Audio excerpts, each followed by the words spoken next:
It's been a long time coming now. We've been watching for the last 5 years. We've been engaging with the Department of Higher Education and Training. We've had several conversations amongst us as Vice Chancellors countrywide. And so nobody should be surprised that this year students were particularly agitated and concerned about those students who meet NSFAS requirements being able to be admitted and registered in our universities. Of course, it's an election year, and that just adds spice to the fact that that these are serious and difficult issues.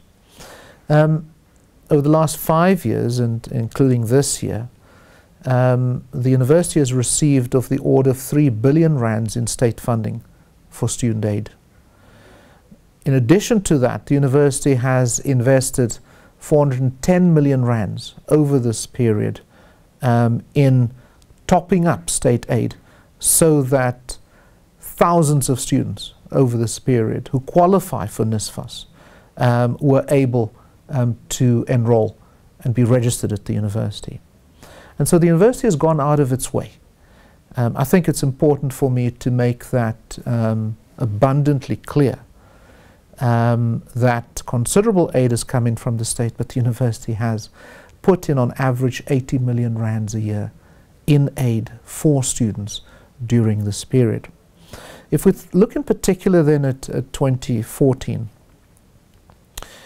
at UJ, close to 25% of our students would ordinarily qualify for state aid through NSFAS. So out of our undergrad students of roughly 42,000, close to 11,000 actually would qualify. State aid is only able to cover some 7,500 students roughly. The university, with its top-up aid, was able to bring in an additional 2,000 or so students who ordinarily would not have been able to enter the university. We were able to help those 2,000 students to enroll at the University of Johannesburg. So I think it's important for all of us to take note of these facts. I think it's important also for us to take note that it'll be difficult to sustain this into the future. That is, for the university to, as it did last year, to take out of 123 million rands out of its reserves to put into and behind this important work.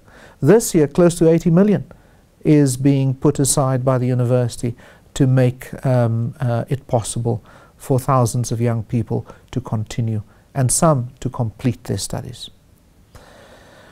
So we will continue our engagement with the state in the hope that we will find a lasting solution. It's worth noting that the CEO of NSFAS informed us recently, that's the Nation, that the actual demand is closer to 30 billion rands compared to the actual amount that's on the table of close to 10 billion. That is, if we combine further education and training with university education. So we're in at the deep end here, and we're going to have to really put our heads together to see how we're going to be able to enable universities that carry large numbers of students, like UJ, carry large numbers of students who require state aid to be able to continue to study into the future.